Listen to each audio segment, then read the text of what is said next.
Ziarah bareng Noah ke makam Ashraf Sinclair, Becal ungkap kerinduan.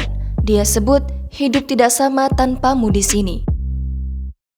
Bunga Citra Lestari atau BCL baru-baru ini berziarah bersama putranya, Noah Sinclair, ke makam suaminya, Ashraf Sinclair di San Diego Hills. Melalui postingan di Instagram, BCL membagikan momen saat sedang berziarah. Dalam keterangan fotonya, BCL mengungkapkan rasa rindu kepada sang suami pasca 2 tahun ditinggalkan. Bunga mengatakan saat ini ia dan Noah sudah mulai menyesuaikan diri tanpa kehadiran Ashraf. Ashraf Sinclair meninggal dunia pada 18 Februari 2020 karena serangan jantung. Ashraf Sinclair mengembuskan nafas terakhirnya di usia 40 tahun, meninggalkan istrinya Bunga Citra Lestari dan putranya Noah Sinclair.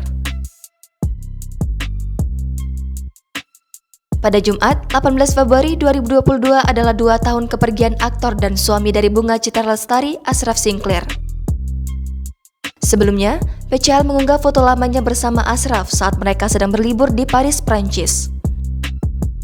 BCL juga membagikan ulang unggahan keluarga dan teman-temannya yang memperingati kepergian Ashraf di Instagram story-nya.